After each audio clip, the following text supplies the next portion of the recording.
이 메르스 때문에 어려움을 많이 겪고 있는 것 같습니다. 특별히 우리 예배에도 지장이 있는 것 같습니다. 오늘 예배 전에도 어느 분께서 메르스 때문에 못 오겠다고 전화를 하시고 또 오셨네요. 안 오신다고 하고 오셨습니다. 그래서 감사한데, 어쨌든 서울 지역에서는 뭐 교회에서 연락이 다 옵니다. 마스크 쓰고 오세요 라든가, 아니면 뭐 예배가 뭐 이렇게 하여간 이렇게 약화되는 이런 느낌들이 메르스 때문에 일어나고 있습니다. 마태복음 24장을 보니까 우리 종말 마지막에 7년 대환란이 있을 것인데, 그 대환란 전에 하나님께서 징조를 보내주신다고 말씀하셨어요. 그 징조 중에 하나가 민족과 민족이 서로 대적하고 나라와 나라가 서로 대적하고 처처에 기근과 전염병과 난리와 소문이 있을 것이다. 그러나 이 모든 것은 끝이 아니라 재난의 시작이다. 뭐 이렇게 말씀하시는 구절들이 나옵니다. 우리는 이런 전염병 같은 거, 이것은 100% 하나님께서 허락하셔서 도는 것입니다. 창궐하는 것입니다. 하나님께서 허락하신 것이기 때문에 여기에는 반드시 의미가 있고 뜻이 있습니다. 우리는 단지 이 메르스가 빨리 사라지게 하여 주옵소서 이렇게 기도하는 것, 이것도 중요한 기도 제목이지만, 우리가 특별히 하나님 이것을 통해서 이 나라 이 민족에게 원하시는 것이 무엇인지를 우리가 깨닫게 하여 주옵소서 이렇게 기도해야 합니다. 특별히 우리 교회는 예루살렘 실로암 망대가 무너져서 끼어 죽은 18명을 향하여서 사람들이 말하기를, 도대체 저 사람들은 무슨 죄를 지었길래 이런 큰 저주를 당했습니까? 이런 뉘앙스로 예수님께 물었을 때 예수님 뭐라고 그러셨어요? 너희도 회개하지 아니하면 이같이 다 망하리라. 너희도 회개하지 아니하면 이와 같이 다 망하리라. 다라고 표현하셨습니다. 예수 믿는 사람들도 회개하지 않으면 분명히 망한다고 예수님께서 말씀하셨습니다. 우리는 이러한 기근과 전염병과 난리의 소문들, 이런 걸 들으면서 내가 하나님 앞에 무엇을 회개해야 될 것인가, 너희가 각각 예수 그리스도의 이름으로 세례를 받고 성령을 선물로 받으라 그랬어요. 각각입니다. 각각. 회개는 각각 해야 되는 것입니다. 그래서 이 난리의 소문을 들을 때마다 우리는 하나님 앞에 가장 선명한 음성, 내가 무엇을 해야 하는가, 너희도 회개하지 아니하면 다 이와 같이 망하리라는 이 음성을 들으시고 하나님 앞에서 자신을 철저하게 돌아보시면서 회개하는 하나님의 사람들 되시길 주님의 이름으로 축원합니다. 오늘 본문에서 표적에 대해서 서기관과 바리새인들 몇몇 사람들이 예수님께 나와서 표적을 구합니다. 그 전에 어떤 일이 있었냐면, 예수님께서 안식일에 막 기적을 행하셨습니다. 안식일에 손 마른 사람을 고치시고, 안식일에 귀신 들린 사람 고쳐서 병을 고쳐주셨습니다. 귀신 들려서 말 못하는 사람의 귀신을 쫓아냈더니 그 사람이 말하게 되었죠. 그리고 안식일에 많은 기적과 능력을 행하셨습니다. 이렇게 안식일에 밀 이삭도 막 먹게 내버려 두시고, 많은 일을 하자 이 종교 지도자들이 예수님을 죽이려고 계획을 세웠습니다.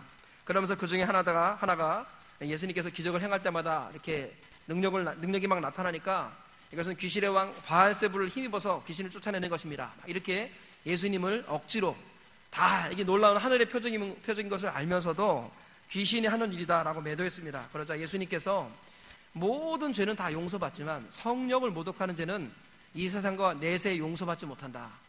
그러면서 성령을 절대 모독하지 말아라, 이런 말씀하시면서 예수님께서 경고하셨습니다.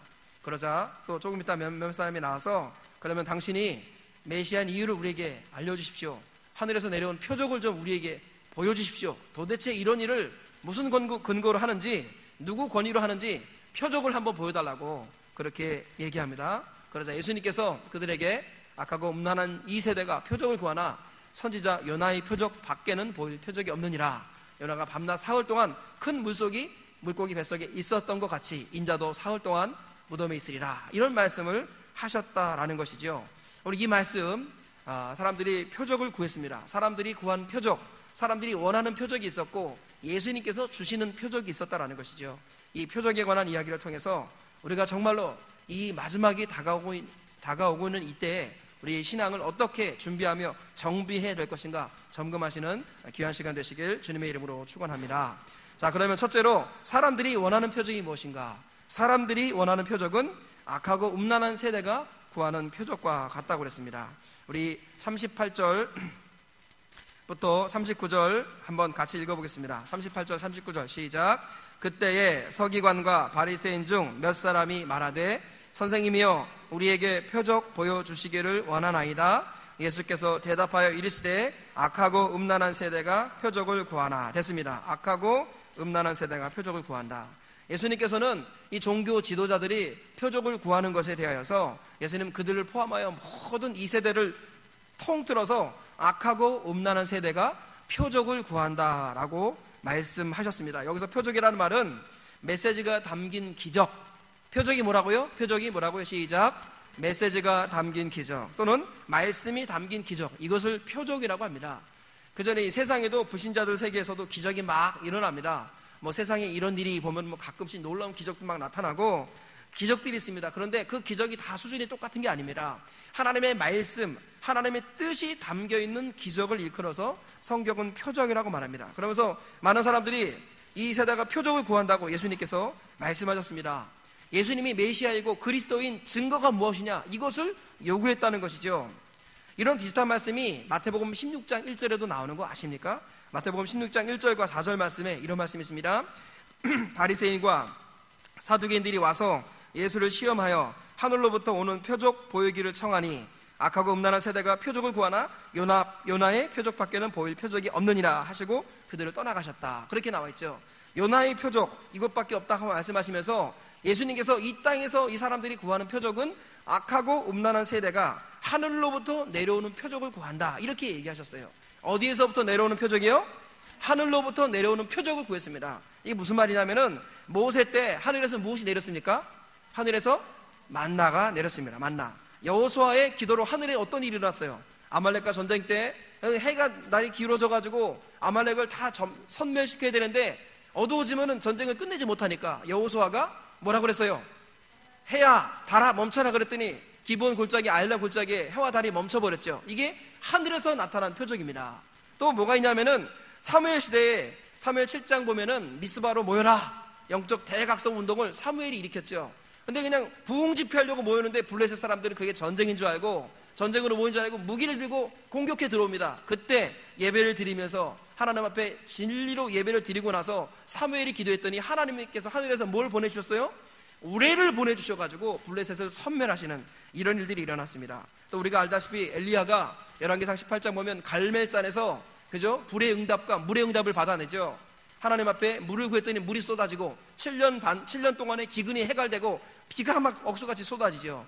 그리고 또 불의 응답, 무너진 제단을 수축하고 내가 하나님의 종인 것과 하나님이 살아계신 것과 하나님이 보낸 종이 바로 나라는 것을 알게 하여 주시옵소서 하고 엘리야가 기도했을 때 그죠? 하늘에서 불이 떨어지는 물의 응답과 불의 응답, 이것이 언제 있었습니까? 사무엘상 18장에 열왕기상 18장에 있었다라는 거죠. 이런 표적들, 분명히 하늘에서 내려온 만나가 내려오든지 하늘에서 불이 떨어지든지 해와 달이 멈추든지 하여간 물이 내리든지 어떠한 거든지 이런 믿음의 사람들, 선배들이 했던 놀라운 기적을 좀 보여달라, 이렇게 얘기했습니다. 일리가 있죠? 일리가 있잖아요. 모세가 올 때 막 기적을 보여줬으니까. 그런데 사실 생각해 보세요.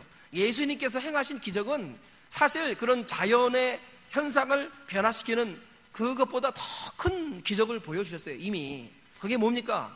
이 사람을 변화시키는 기적을 행하셨다라는 거죠. 사람을. 그래서 마태복음 9장 35절 이하에 보니까 예수께서 모든 도시와 마을에 두루 다니사 그들의 회당에서 가르치시며 천국 복음을 전파하시며 모든 병과 모든 약한 것을 고치시니라. 예수님은 이미요 수많은 병들, 모세가 병 고쳤다는 얘기 별로 없습니다. 엘리야가 병 고쳤다는 얘기 별로 없습니다. 여러분 그 선지자 사무엘이 병 고쳤다는 얘기 거의 없습니다. 그죠? 하여간 성경에, 구약 성경에 어디 병이 나왔다 이런 것들 간혹 있지만 별로 없습니다. 별로. 그런데 예수님께서는 모든 사람들의 병을, 예수님께로 나오는 모든 사람들의 병을 다 고치시고 병만 고치신 게 아니라 그들의 약한 것 같이 고치셨습니다. 심지어는 우리가 좀 이따 보면 알겠지만 나중에 죽은 지 나흘 만에 썩은 냄새가 나는 그 나사로까지 살리는 그런 기적도 일으키셨습니다. 회당장 야이로의 딸, 그 금방 죽었던 이 회당장 야이로의 딸도 달리다 굼 하면서 이렇게 세우신 분이 우리 예수님이라는 거죠. 자연을 변화시키는 기적도 놀라운 기적이지만 사람이 변화되는 거, 죽은 사람이 살아나는 거, 이거보다 더 큰 기적은 없다라는 거예요. 예수님이 이미 수많은 기적들을 그들에게 보였는데 그들은 자연적인 이적, 모세와 엘리야와 사무엘이 행했던 그 기적을 보여달라는 것입니다. 이것은 무엇이냐면 예수님을 죽일 궁리를 하고 있는 겁니다. 그죠?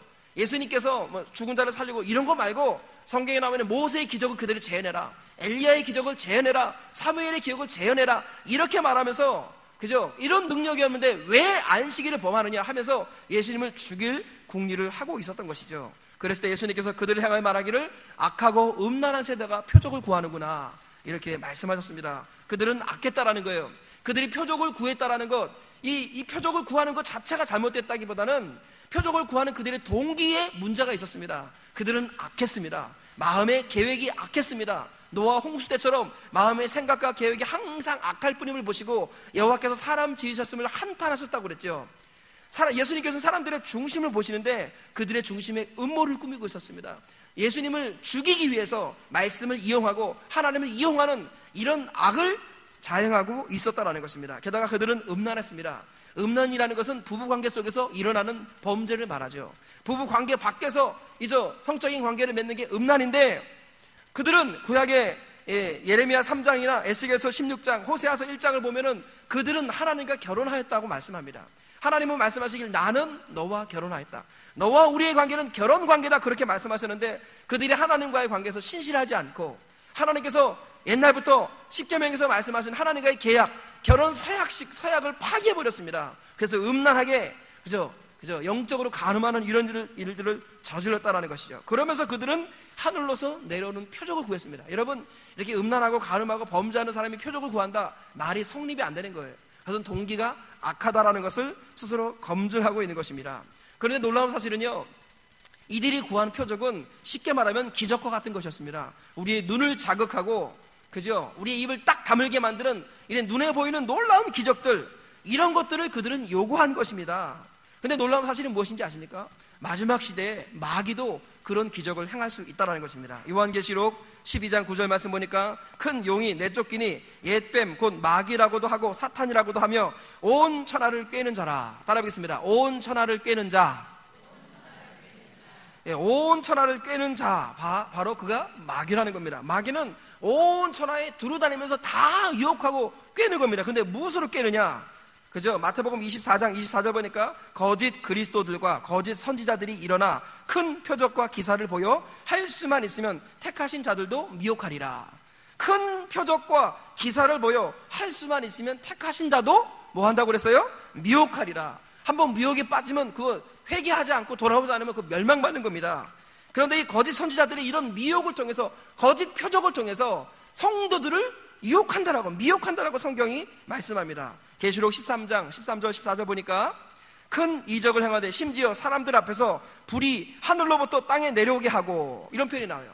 이 적그리스도와 그의 선지자들이 행하는 기적 중에 하나가 뭐냐면은 불이 하늘에서 떨어지게 만드는 이런 기적이 있습니다. 여러분, 지금도 이렇게 텔레비전에 보면은 유명한 마술사들 보면은 하늘을 막 날아다니고, 물론 속임수가 대부분입니다만 그 중에 몇몇은 영적인 힘을 빌어서 마술을 행하는 경우가 있습니다. 여러분, 그 어린이들이 자꾸 마술쇼 이런 거 너무 보게 하지 마십시오. 거기 영의 역사입니다. 영이. 그 마술사들은 그 트릭도 있지만 영의 역사도 반드시 있어요. 그런 거 보면 신비한, 아주 정말 사람의 이성으로는 헤아릴 수 없는 막 마술 같은 게 막 나타나요. 신체 절단 마술. 사람이 보는 앞에서 사람이 팔다리가 막 분리가 돼버려요. 그런 거는요, 속임수 있습니다. 제가 이렇게 속임수 과정도 봤지만, 속임수도 있지만 영의 역사하는 경우도 있어요. 영의 역사하는 경우. 악한 영과 계약을 맺어가지고 그저 영혼을 팔아버리고 마술의 능력을 받아내고, 그래서 성경의 마술사 시몬은 전에도 내려오는 이야기에 의하면 하늘을 날아다녔답니다. 하늘을. 이런 마술들, 이런 많은 사람들이 이런 마술이나 기적이나 이런 것을 통해서 택한 사람들을 미혹하는 겁니다. 막 UFO가 나타나고 막 이상한 일들이 막 있고, 하여간 뭐 미스테리 엑스파일 뭐 이런 거 하면서 많은 사람들을 미혹하는 일들이 곳곳에 일어난다는 거예요. 심지어 이단이나 이교 집회에 보면은 거기서도 막 기적이 막 나타나고 막 병자가 낫고 이런 일들이 막 일어납니다. 어느 자매의 간증을 들었는데, 미국에서 이슬람교 있잖아요. 이슬람교의 한 신실한 이슬람교 사람이 전도를 하더래요. 근데 이 사람은 성령 체험을 하고 방언도 받고 능력을 행했던 어떤 여자 그리스도인이었어요. 이 여자 그리스도인에게 이슬람교 어떤 자매가 와서 전도를 하는 거예요. 전도를 하는데 예수는 선지자에 불과하지 예수는 하나님의 아들이 아니다. 너희가 속고 있는 것이다 이렇게 얘기하는 거예요. 그래서 성경을 근거해 가면서 예수님이 하나님이다 막 얘기하면서 예수님이 능력과 기적과 표적을 행하셨다 하니까 이 사람이 보는 앞에서, 그죠? 이 이슬람교 신자가 보는 앞에서 예언을 해주고 보는 앞에서 기적을 행하고 자기가 행했던 이슬람 그 바알의 그 알라의 힘으로 수많은 거기도 막 방언이 있습니다. 거기도 방언이 있고 거기서 병이 났고 이런 간증들을 수많이 모아가지고 자기에 보여주더라는 거예요. 자기에게. 그러면서 예수는 가짜라는 거예요. 예수는 가짜라는 거예요. 예수는 선지자지 하나님이 아니라는 거예요. 그런데 이 사람이 큰 혼란 속에 빠져가지고 그러면서 자기는 끝까지 지지는 않고 전도했대요. 예수는 하나님의 아들이시다. 끝까지 전도했지만 안 먹히더라라는 거예요. 그리고 자기 자신도 두려움과 걱정이 엄습하더라는 거예요. 그 어떤 기적과 이적을 보니까 이슬람교에도 엄청난 일들이 일어나고 있습니다. 이슬람교에도. 그죠? 우리 남녀혼합개교 이런 데 가서 보면은요, 이 사람들 말을 들어보면은 기도를 막 남녀혼합개교 막 이렇게 2시간, 3시간 이렇게 하면 몸이 뜬답니다. 공중부양이 돼가지고 몸이 뜬대요, 막. 그러면서 막 놀라운 일들이 막 일어난다는 것입니다. 그래서 마귀들이 아니죠. 마귀와 귀신들도 이런 이적과 표적을 행한다라는 것입니다. 그죠? 예수님께서는 악하고 음란한 세대가 표적을 구한다고 그랬어요. 일단 그들이 악과 음란이 문제입니다. 그리고 악하고 음란한 상태에서 회개하지 않고 표적을 구하는 그 모든 것들은 헛되다라고 말씀하시는 거예요. 너희들이 요구하는 표적, 이것은 너희 중심을 보아라. 그것이 올바른 기도인가? 그죠? 여러분, 우리가 병자들이 있습니다. 병 낫기를 위해서 기도하죠. 그런데 사실은 우리 왜 병 낫기를 위해서 기도합니까? 우리가 좀 편하기 위해서 대가를 지불하고 하나님의 뜻을 그저 이렇게 파악하기 이전에 병이 귀찮고 힘들고 하여간 좀 나았으면 좋겠으니까, 물론 당연한 것이기도 하지만 우리는 하나님의 깊은 뜻을 깨달아 알지 못하고 일단 무조건 낫고 보기를 원하는 겁니다. 그래서 낫기만 해주면은 교회를 다니면서도 절에 가는 거예요.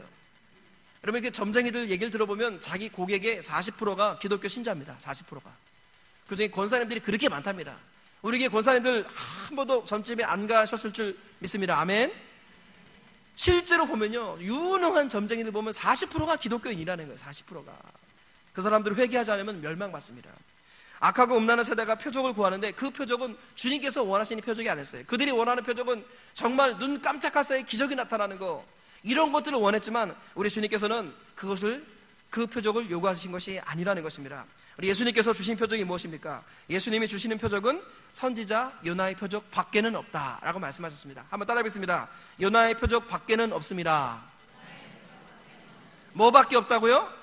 요나의 표적 밖에는 없다는 것입니다. 우리 39절 40절을 다시 한번 읽어보도록 하겠습니다. 39절 40절 시작. 예수께서 대답하여 이르시되 악하고 음란한 세대가 표적을 구하나 선지자 요나의 표적 밖에는 보일 표적이 없느니라. 요나가 밤낮 사흘 동안 큰 물고기 뱃속에 있었던 것 같이 인자도 밤낮 사흘 동안 땅속에 있으리라. 이 성경 구절이 나와야 되는데 방송실에서 수고하고 있지만 잘 안 나오는 것 같습니다. 양해를 구하고, 어쨌든 악하고 음란한 세대가 표적을 구하는데 우리 주님께서는 다 필요 없다. 내가 너에게 보여줄 표적은 선지자 요나의 표적 밖에는 없다. 유일한 표적이 있다면 요나의 표적 그거 말고는 없다라는 것입니다. 요나의 표적 밖에는 없다라는 말이 무슨 말입니까? 요나의 표적이 일단 무엇인지 알아야 됩니다. 요나의 표적은 무엇이냐? 그것은 바로 부활이었습니다. 40절 말씀 보면 요나가 밤낮 사흘 동안 큰 물고기 뱃속에 있었던 것 같이 인자도 밤낮 사흘 동안 땅속에 있으리라. 예수님이 밤낮 사흘 동안 땅속에 있다가 나흘째도 땅속에 있었다. 땅속에 있었다는 얘기가 이게 말씀의 핵심일까요? 그게 아니죠. 예수님께서 밤낮 사흘 동안에 땅속에 있다가 어떻게 하셨다는 거예요? 부활하셨다는 겁니다. 부활. 요나의 표적은 부활입니다. 예수님께서 요나의 표적 밖에는 보일 표적이 없다고 그랬어요. 그 어떤 기적도 우리 영혼을 살리는 데는 부분적으로는 기여할 수는 있습니다. 그러나 악하고 음란한 세대에게는 어떤 기적이 일어나도 그것은 구원을 줄 수 없다는 거예요. 악하고 음란한 세대, 가난하고 겸손한 사람들에게는 감기만 나와도 하나님께 영광을 돌립니다. 가난하고 겸손한 사람들은 그저 무좀 하나 나와도 하나님께 영광 돌리고 감사한금합니다. 그러나 악하고 음란한 세대는 죽은 자가 살아나는 기적이 일어나도 예수님을 부인합니다. 이게 악하고 음란한 세대에게 주님께서 하시는 말씀인 거죠. 그죠? 우리 주변에 기적을 체험한 사람이 얼마나 많이 있습니까? 여러분, 겸손한 마음으로 보십시오. 주변에 놀라운 기적들을 체험한 사람이 종종 있습니다. 저에게 기도를 받으신 어떤 분은 암이 퍼져셨던 분인데 병원에서 사진을 찍어보니까 암이 전신에 다 퍼졌어요. 더 이상 중단을 포기하고 와서 기도를 받으셨는데 그죠? 기도하는데 하늘에서 불이 떨어져가지고 그 암을 순식간에 다 태워버려가지고 지금 멀쩡하게 잘 지내고 계십니다. 믿으시면 아멘 하시기 바랍니다. 우리 교회에 있었던 일입니다. 허리가 앞에서 보니까 S자를 휘어가지고 1시간을 못 앉아있던 자매가 있었어요. 근데 이 자매를 위해서 기도를 해줬습니다. 한 번 했더니 나았습니다. 두 번째 다시 병이 들었어요. 또 한 번 기도했더니 또 나았습니다. 또 아파서 왔습니다. 마지막 세 번째 간절히 기도했더니 완전히 나아가지고 이 사람이 자매가 허리가 딱 펴져 버렸습니다. 할렐루야. 그런 일들이 지금도 우리 교회 가운데 일어나고 있습니다. 그러나 이런 얘기해도 어떤 분은 하나님께 영광을 돌리는데 어떤 분은 귀가 막혀 있어요. 그죠? 악하고 음란한 세대가 표적을 구하지만 표적을 아무리 갖다 줘도 죽은 자가 살아나도, 심지어 죽은 나사로가 살아나서 동생들에게 천국과 지옥이 있고 형님이 그러는데 당신들 제대로 예수 믿지 않고 회개하지 않으면 당신들 형님처럼 지옥 간다고 나한테 전해주라고 했습니다, 이렇게 말하는 일이 있더라도 예수님은 그거 아니라는 겁니다. 죽은 자가 살아나는 기적이 있을지라도 모세와 선지자의 말들을 듣지 아니하면 그 사람들은 권함을 받지 아니하고 지옥을 선택한다고 성경은 말하죠. 왜 그렇습니까? 악하고 음란한 세대이기 때문입니다. 예수님께서는 악하고 음란한 세대에 한 가지 표적밖에 없다고 말씀하셨어요. 그게 무엇이냐? 바로 선지자 요나의 표적, 부활의 표적이라는 것입니다. 예수님이 죽으시고 부활하신 거, 이것은 그 누구도 부인할 수 없는 겁니다. 왜냐하면 세계의 역사에 하나밖에 없기 때문에. 여러분, 세계의 역사를 제가 지난번에 읽어드렸죠. 우리 두산 대백과사전에도 나와 있고 위키디피아 백과사전에도 나와 있고 세계사 연표에도 보면 나와 있습니다. 그리고 교과서에도 보면 청년 예수가 죽고 부활했다는 이야기가 교과서에도 실려 있습니다. 그리고 위대한 역사, 우리 요세푸스의 그죠, 유대 전쟁사, 고대 유대 전쟁사에 보면은 정확하게 청년 예수의 부활이 기록되어 있다라는 거예요. 근데 죽은 자가 살아나는 소생의 기적은 있지만 죽은 자가 부활하는 이런 기적은 아무도 없었다라는 것입니다. 그래서 신자건 불신자건 아무리 세대가 악하고 음란하더라도 부인할 수 없는 한 가지가 있다는 거예요. 그것이 바로 예수님의 부활이라는 것입니다. 그래서 하나님께서는 이 부활은 모든 사람에게 믿을 만한 증거라고 말씀하십니다. 한번 따라하겠습니다. 부활은 모든 사람에게 믿을 만한 증거다. 여러분 다 같이 따라하시기 바랍니다. 지금 한 40분 정도가 안 따라하셨어요. 40명 정도가. 다시 한번 따라하겠습니다. 부활은 모든 사람에게 믿을 만한 증거입니다. 부활이 뭐라고요? 모든 사람에게 믿을 만한 증거인 거예요. 모든 사람, 예외가 없습니다. 모든 사람, 악하고 음란한 사람들도 이 부활의 표적 앞에서는 핑계하지 못합니다. 이 부활의 표적, 이거 받아들이지 않으면 지옥 간다고 주님 말씀하시는 거예요. 그래서 사도행전 17장 30절에서 31절에 이렇게 말씀합니다. 알지 못하던 시대에는 하나님이 간과하셨거니와 이제는 어디든지 사람에게 다 명하사 회개하라 하셨으니 이는 정하신 사람으로 하여금 천하를 공의로 심판할 날을 작정하시고 이에 그를 죽은 자 가운데서 다시 살리신 것 부활로 모든 사람에게 믿을 만한 증거를 주셨습니다. 따라하겠습니다. 부활로 모든 사람에게 믿을 만한 증거를 주셨다. 여러분, 하나님이 천하를 공의로 심판할 날을 작정하셨어요. 하나님은 공의로 심판하십니다. 만약에 하나님의 심판이 공의롭지 않다면 하나님이 심판자의 자격이 없고 그때부터 하나님이 아닌 겁니다. 하나님은 온 천하를 공의로 심판하기 위해서 하나님께서 아들 예수님을 죽이시고 다시 살리게 하셨어요. 이 부활이 천하를 공의로 심판할 하나님의 유일한 표적이라는 것입니다. 그래서 모든 사람에게 믿을 만한 증거로 부활을 주셨습니다. 부활을 믿으면 구원이요 부활을 믿지 않으면 지옥인 것입니다. 그래서 내가 만약 내 입으로 예수를 주로 시인하고 하나님께서 그를 죽은 자 가운데서 살리신 것을 내 마음에 믿으면 구원을 받으리라 그랬습니다. 예수님의 부활을 마음으로 믿고 부활하신 예수님을 나의 주인으로 고백할 때 그 사람에게 구원이 임하는 것입니다. 그리고 주의 이름을 부를 때 누구든지 주의 이름을 부르는 자는 구원을 받으리라. 예수님의 이름을, 나의 부활하신 나의 주 나의 하나님 되신 예수님의 이름을 삶의 자리에서 부를 때 생활에서 삶의 자리에서도 구원을 받는다라는 거예요. 부활과 구원은 직결되어 있다는 것이죠. 그래서 부활은 모든 사람에게 믿을 만한 증거입니다. 부활은 어린아이에게도 믿을 만한 증거입니다. 어린아이들, 모든 어린아이들도 부활은 믿을 수 있습니다. 그리고 전응아, 자폐아, 뇌 성장 발달 장애아 이런 사람들도 부활은 믿을 만한 증거입니다. 실제로 있었던 일인데 우리 조화영이라는 우리 20대 자매가 하나 있었어요. 이 자매가 이제 특수교육학과 출신입니다. 그래서 우리 언어 발달 장애 아들을 지도하는 특수교사였어요. 우리 교회도 아마 그 특수교사가 아마 있을 겁니다. 근데 이 조화영이라는 여자 청년이 자기 반 아이들을 가르치는데 이 아이들의 지금 외모는 나이가 뭐 어른스러운 아이인데 지능 수준은 뭐 3살에서 5살 뭐 이 정도입니다. 그래서 말을 그저 모든 말을 통틀어서 엄마 뭐 이거밖에 못하는 아이가 있고, 누가 무엇을 물어보면 그냥 그대로 따라 말하지 대답을 못하는 이런 아이들도 있고, 아예 말도 못하는 아이도 있고, 말을 못 알아듣는 아이도 있고, 자기 반 아이들 중에 여러 아이가 있다는 거예요. 그런데 이 조하영 자매가 기도하다 예수님 만나고 하나님의 구원의 은혜를 감격을 누렸습니다. 그리고 이제 사명감을 가지고 이 아이들을 위해서 기도하는데 어떻게 기도해야 될지 모르겠다는 거예요. 이 아이들은 복음을 못 알아들으니까, 어떻게 기도해야 될지 모르겠다는 거예요. 그래가지고 기도했답니다. 하나님, 이 아이들의 병을 고쳐주세요. 지금 날 때부터 자폐아로 뇌 성장 발달 장애, 그저 뇌성마비나 뭐 하여간 그저 이렇게 지체 부자뿐만 아니라 정신 지체, 이런 아동들을 돌보는데 하나님 얘들을 고쳐달라고 이렇게밖에 기도가 안 나오더라는 거예요. 그런데 어느 날 목사님이 사도행전 17장 31절 말씀에 근거해서 부활은 모든 사람에게 믿을 만한 증거입니다. 부활은 전능하도 믿을 수 있습니다. 이 말을 딱 목사님이 선포하는데 뭐 사람들은 그냥 그렇게 아멘 했는데, 이 자매에게는 그 전능하도 믿을 수 있는 것이 부활입니다, 이 말을 듣는 순간에 자기는 벼락이 치는 것 같은, 번개가 울리는 것 같은, 천둥이 치는 것 같은 하나님의 음성으로 들었다라는 거예요. 왜냐하면 자기 반 아이들이 전능하거든요. 속된 말로 하면 전능한. 그런데 전능하도 들을 수 있는 게 부활이라는 거예요. 이 목사님의 말씀이 하나님의 음성으로 들리면서 이 교사가 즉시로 돌아가서 이 아이들에게 복음을 전합니다. 그죠? 누구야? 예수님께서 너의 죄를 위해 십자가에 못 박혀 죽으셨어. 근데 예수님은 죽으셨을 뿐만 아니라 3일 만에 다시 살아나셨어. 너는 그동안 네가 너의 주인 되었던 것을 회개해야 돼. 용서를 구하고 너는 이제 예수님을 주인으로 삼아야 돼. 그럼 예수님께서 내 안에 들어가 주셔서 너를 살려주시고 마지막에 너를 구원해 주셔서 천당에서 건강한 몸으로 뛰어놀 수 있는 몸으로 만들어 주실 거야. 이 말을 전했더니요, 계속 전합니다. 뭐 아이들이 지식적으로 한계가 있는 부분이 있으니까 반복적으로 계속 전합니다. 근데 그 중에 어떤 한 아이가 있었는데 그 대답을 잘 못하는 완전히 자폐 전응아였습니다. 이 아이에게 우연찮게 이 조하영 자매가 너 예수님이 어디 계셔? 그랬더니 이 아이가 처음으로 대답하는 말이 내 안에 이렇게 대답을 하는 거예요. 깜짝 놀라가지고 깜짝 놀란 거예요. 평상시에 말도 못하던 아이인데 예수님이 어디 계시냐? 그랬더니 내 안에 있다는 거예요. 그러니까 이 아이는 예수님 영접한 거죠. 그러면 네 안에 계시님은 누구냐? 그랬더니 한마디로 주인, 딱 그러더라는 거예요. 주인.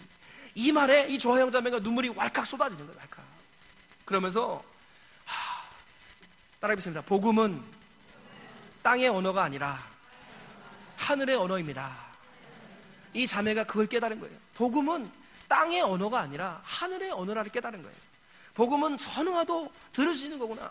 그런 아이들에게 복음을 계속 전했더니 이 아이가 뭐 지금 나이가 현재 몇 살인데 한 번도 제대로 말을 못했던 아이인데, 이 아이가 이 선생님한테 복음을 듣고 나서 집에 돌아가서 자기 엄마에게, 아빠에게 아빠 예수님이 내 안에 계시다, 이런 말을 처음으로 했다는 거예요. 그러니까 아버지는 예수님 믿는 사람을 싫어해가지고 너 누가 그런 말 가르쳐주대, 그러면 하지마. 처음으로 말을 하는 아이에게 아버지는 그 말하는 것 자체를 감사하지 않고 그저 악한 이 세상 신이 그들의 마음을 혼미하게 만들어가지고 말하는 것에 감사하는 게 아니라 예수님 얘기 나왔다고 그런 말 하지 말라고 이렇게 가르치는데, 옆에서 아내가 버럭 화를 내면서, 아니 아이가 태어나서 처음으로 말을 했는데 그 말한 것을 감사해야지 왜 아이에게 뭐라고 하냐고. 이 아내가 버럭 화를 내면서 선생님에게 전화해가지고 우리 아이가 말을 했어요, 우리 아이가 하면서 복음이 그 가정에 전파되더라는 거예요. 그래가지고 이 조하영 자매가 그 집에 복음을, 이 아이를 통해 복음을 전하는 그런 놀라운 일들이 있었던 거예요. 그러면서 이 자매가 간증을 하는데 눈물을 펑펑 쏟으면서 복음은 땅의 언어가 아니라 하늘의 언어라는 거예요. 하늘의 언어. 이거를 깨달았다는 겁니다. 여러분 전도, 우리가 사람을 관상 보고 전도하는 사람 많이 있죠. 저 사람 예수 안 믿을 것 같아, 괴팍하고 아주 그냥 성격이 사납고 정말 무례하고 저런 사람들에게는 전도 안 될 것 같아. 절대 그렇지 않아요. 절대 그렇지 않아요. 복음은 하늘의 언어입니다. 전응하도 듣고 회심하고 변화시키는 것이 바로 복음이라는 거예요. 내가 하나님의 능력을 제한해서는 안 되는 것입니다. 우리 남편이 정말 완악해서, 우리 아버지가 정말 완악해서 안 들을 것 같아, 그게 아니라니까요. 그게 아니라니까요. 복음은 하늘의 언어입니다. 하늘의 언어. 내가 예수님의 죽으심과 부활을 믿고 전하면은 하나님께서 역사하셔서 믿는 자 가운데 성령을 보내주시고 예수님을 영접할 수 있는 기적을 베풀어 주신다라는 것입니다. 그죠? 복음은, 부활의 복음, 이것은 땅의 언어가 아니라 하늘의 언어라는 것이죠. 그래서 정말로 참 제자가 누굽니까? 따라하겠습니다. 아무든지 무리에게 이르시되 아무든지 나를 따라오려거든.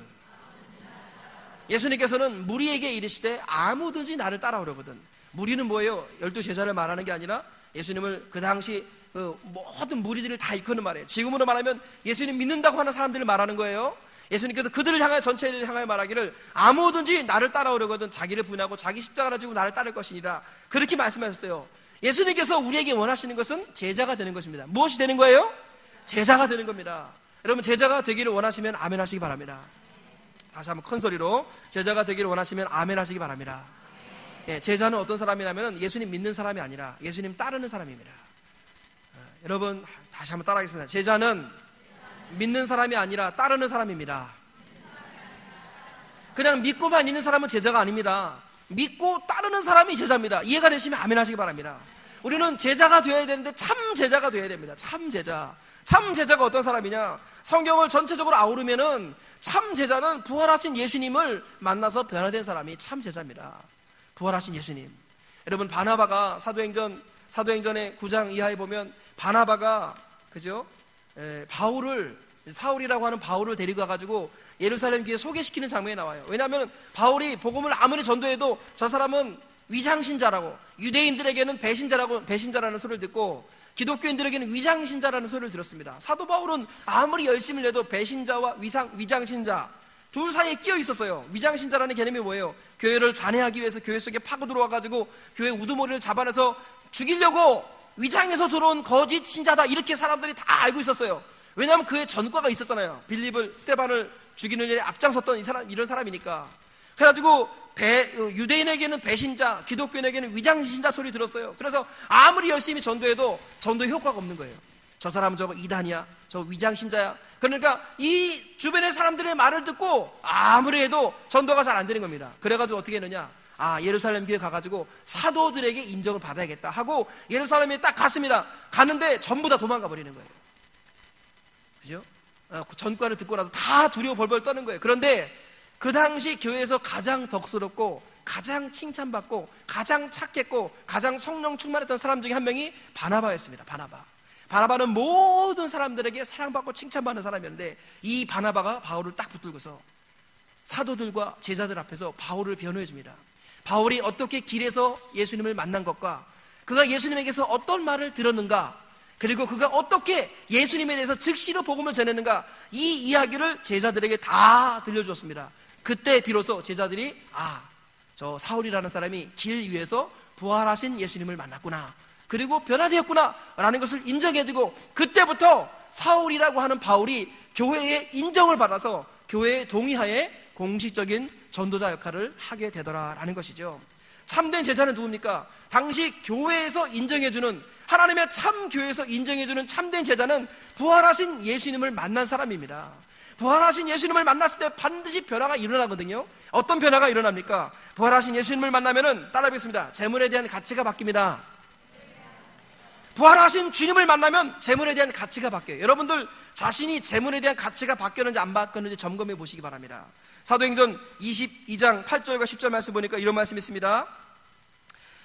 사도행전 4장 32절 이하에 보니 이런 말씀이 있어요. 믿는 무리가 한 마음과 한 뜻이 되어 모든 물건을 서로 통용하고 자기 재물을 조금이라도 자기 것이라고 하는 이가 하나도 없더라. 사도들이 큰 권능으로 주 예수의 부활을 증언하니 무리가 큰 은혜를 받아 그 중에 가난한 사람이 없으니 이는 밭과 집 있는 자는 팔아 그 판 것의 값을 가져다가 사도들의 발 앞에 두매 그들이 각 사람의 필요를 따라 나눠줌이라. 이런 말이 나와요.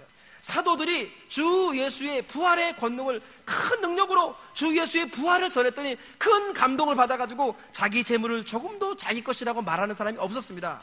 제자의 수가 순식간에 3,000이 되고 순식간에 5,000이 되는데 그들을 다 제자라고 말하고 있어요. 그들이 순식간에 변화되었는데 재물에 대한 가치가 순식간에 바뀌어버렸습니다. 자기 것을 자기 것이라고 하는 사람이 하나도 없었다고 성경은 기록하고 있어요. 하나도 없었다고. 그 중에 딱 하나 있었죠. 그 사람이 누구냐? 아나니아와 삽비라 그 딱 한 사람이 나타나고 성경은 그 딱 한 사람을 기록할 수밖에 없었습니다.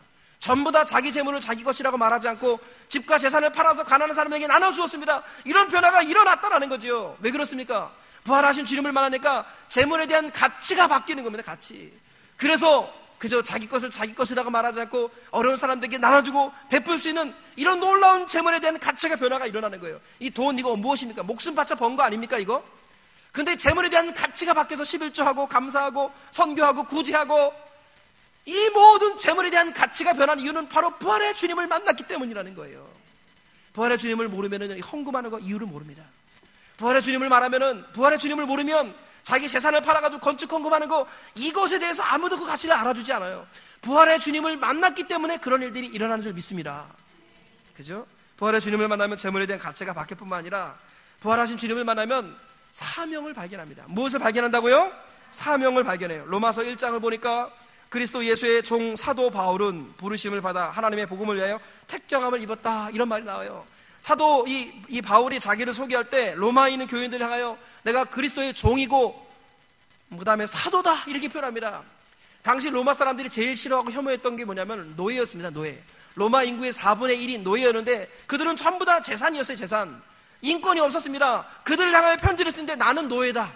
나는 여러분들이 그렇게 싫어하는 노예인데 나는 여러분들의 노예가 아니라 나는 그리스도의 노예다. 자기 신분이 바뀐 것을 이야기합니다. 그리고 나는 노예지만 동시에 사도이다. 나는 사명자라는 거예요. 나는 보내심을 받았다. 사도가 보내심을 받았다라는 거예요. 사명자라는 것입니다.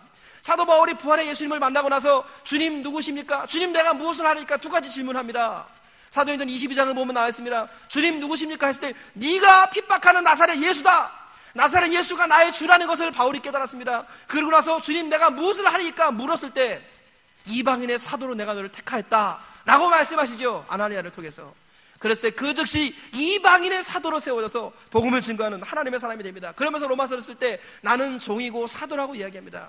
보통 바울이 자기를 소개할 때 뭐라고 얘기합니까? 나는 가말리엘 문화 출신입니다. 우리로 말하면 나는 하버드 법대 출신입니다.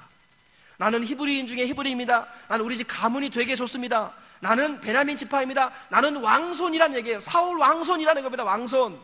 사울이 옛날에 자기 자랑할 때, 자기 이야기를 할 때는 나는 가말리엘 문화에서 히브리인 중에 히브리인이고 난지 8일 만에 할례를 받았고 나는 남에서부터 로마 시민권자를 받은 지금으로 말하면 미국 시민권을 쥐고 있는 사람이라고 이렇게 늘 자기 자신을 얘기하며 살았습니다. 근데 로마서에서 기록할 때 그런 얘기는 단 하나도 언급하지 않냐고 나는 예수 그리스도의 종이요 나는 사도입니다 이렇게 얘기하는 거예요. 예수님 부활하신 예수님을 발견하고 나서 사도 바울이 드러낼 것은 뭐예요? 예수님과의 관계성 속에서 사도 바울이 경험한 사도 바울이 변화된 자기 자신 그것은 예수님과의 관계성 속에서 자기 자신만이 가치가 있는 겁니다. 옛날에 가말리엘 문화 그죠? 하버드 법대생 이거 아무것도 아니라는 것입니다. 히브리인 중에 히브리인 가문이 좋다는 거 이거 아무것도 아니라는 것이죠. 로마 시민권자 이거 아무것도 아니라는 것입니다. 난지 8일 만에 할례를 받았다는 거 언약 백성의 자손이라는 거 이거 아무것도 아니라는 거죠. 나의 존재는 예수 그리스도의 관계에서 증명되는 것입니다. 많은 사람들이 예수님을 몰라가지고요 열등감에 빠집니다. 누구는 학벌이 좋다고 누구는 문벌이 좋고 누구는 집안이 부자고 누구는 외모가 멋있다고 그러면서 자기는 아무것도 아니라고 위축돼가지고 열등감을 갖고 살아가는 그 사람들은 부활하신 예수님을 못 만난 겁니다. 남과 비교하려고 그죠? 그래서 남들보다 조금 떵떵거리며 살려고 몸부림치며 살아가는 사람들은 부활하신 예수님을 못 만난 것입니다. 예수님은 우리를 향하여서 무엇이라고 말합니까? 나는 너에게 누구냐? 나는 너의 주인이다. 너의 주인이 누구이냐? 부활하신 예수님이라는 거예요. 나는 예수님의 종이라는 거. 주님이 원하시는 그거 하나입니다. 그리고 내가 예수님의 종이라면 예수님은 나를 반드시 사명을 주십니다. 나를 이 땅에 보내시는 겁니다. 내가 종이 되었을 때 내가 사명자가 되는 거예요. 그래서 보냄을 받습니다. 사도 바울은 사도로 보냄을 받았습니다. 박종보 목사는 목사로 보냄을 받았습니다. 여러분은 삶의 자리에서 일터에서 가정에서 직장에서 캠퍼스에서 여러분들은 보냄을 받은 사람이라는 거예요. 만약에 여러분이 부활하신 예수님을 만나지 않고 직장에서 생각 없이 일한다면 여러분은 그 자리는 심판의 자리일 수 있습니다. 마지막 날 그날 그 시에 여러분 그 자리에 있는 그것으로 말미암아 하나님께 더 큰 책망을 받을지도 몰라요. 우리 주님 말씀하십니다. 부활의 주님을 만났을 때 내가 종이라는 걸 깨닫는 거예요. 나는 그거 외에는 더 이상 자랑할 게 없는 겁니다. 예수 그리스도를 아는 고상한 지식 때문에 내가 이전에 즐기던 모든 것들을 배설물로 여기고 모든 것들을 해로운 것들로 더러운 것과 해로운 것으로 여기고 오직 예수 그리스도 외에는 알지 않기로 작정했던 이 사도 바울의 모습이 바로 우리의 모습이 되어야 한다는 것입니다. 그죠? 여러분들 내 열심과 열정의 동기가 다른 사람과 비교해가지고 저 사람보다 나아야겠다, 저 사람보다는 부자가 되어야겠다, 저 사람보다는 좀 더 떵떵거리고 살아야겠다, 그런 마음으로 살아가는 사람은 언젠가는 무너집니다. 그죠? 모래 위에 쌓은 집과 같아서 그날 그것이 반드시 무너집니다. 우리 흔들리지 않은 주초는 뭐예요? 부활하신 예수님이 나의 주인이시고 나의 하나님이라는 것입니다. 이 예수님을 만날 때 내 가치가 바뀌고요, 그리고 나의 사명이 주어집니다. 그리고 어떻게 됩니까? 즉시로 예수님을 전하게 됩니다. 따라하겠습니다. 즉시로 예수님을 전하게 된다. 사도행전 9장 17절 20절 말씀 보니까 아나니아가 떠나 그 집에 들어가서 그에게 안수하여 바울에게 안수하여 이르되 형제 사울아, 주 곧 내가 오는 길에서 나타나셨던 예수께서 나를 보내어 너로 다시 보게 하고 성령으로 충만하게 하신다 하니, 사울이 즉시로 각 회당에서 예수가 하나님의 아들이심을 전파했다. 이렇게 나옵니다. 사울이요, 부활하신 예수를 만나고 나서 눈이 열리고 밥을 먹고 나서 힘을 얻어서 즉시로 무엇을 전했습니까? 바로 직전까지, 한 3일 전까지 예수를 박해하고 스데반을 죽였던 그 사람이 즉시로 예수님이 하나님의 아들이시다라고 전했어요. 왜요? 부활하신 예수님을 만났기 때문입니다. 여러분들, 부활하신 예수님을 만난 증거가 뭐예요? 첫 번째로 부활하신 예수님을 만나면 가치가 바뀝니다. 왜요? 주인이 바뀌면 가치가 바뀌게 돼요. 재물에 대한 가치가 바뀝니다. 그리고 그죠? 사명을 발견하게 돼요. 예수님이 주인이기 때문에 주인은 반드시 종을 일꾼으로 보내십니다. 사명을 발견합니다. 그리고 즉시로 예수님이 하나님의 아들이심을 전하게 되는 거예요. 이게 바로 부활하신 예수님을 만난 증거입니다. 그래서 예수님께서는 이 시대 악하고 음란한 세대가 표적을 구하지만 선지자 요나의 표적, 부활밖에는 없다고 얘기하는 것입니다. 이 시대, 마지막 시대, 우리 주님께서 우리가 붙들어야 될 표적, 이것은 마귀도 행하는 수많은 이적들이 아니라는 겁니다. 우리가 붙들어야 될 유일한 표적은 선지자 요나의 표적, 부활하신 예수님, 그분을 나의 주님으로 만나는 것입니다. 그리고 그분에게 사명을 발견하고 가치가 변화되어 즉시로 예수님이 하나님의 아들이시다라고 전하는 것, 이것이 바로 요나의 표적을 받은 사람들의 모습이라는 것입니다. 우리 모두가 마지막 날 주님 앞에 서길 원한다면 이 요나의 표적, 부활의 표적을 마음에 새기시고 부활하신 예수님을 만나서 즉시로 예수님이 하나님의 아들이심을 전할 수 있는 하나님의 사람들 다 되시기를 주님의 이름으로 축원합니다. 그래서 여러분 모두가 다 그날 그새 하나님 앞에 칭찬받으시길 주님의 이름으로 축원합니다. 다 같이 기도하시겠습니다. 악하고 음란한 세대가 표적을 구한다고 그랬습니다. 우리 주님께서 주시는 표적은 땅의 표적이 아니라 선지자 요나의 표적입니다. 바로 부활이라는 것입니다. 여러분, 부활은 땅의 언어가 아니라 하늘의 언어라는 것을 마음에 새기시기 바랍니다. 참 제자는 부활하신 예수님을 만나서 변화된 자입니다. 부활하신 예수님을 나의 주인으로 모시고 그분께 사명을 받고 즉시로 그분을 전할 수 있는 부활의 증인 되게 해달라고, 부활하신 예수님을 만나게 해달라고 우리 다 같이 기도하시겠습니다. 하나님 아버지, 감사합니다.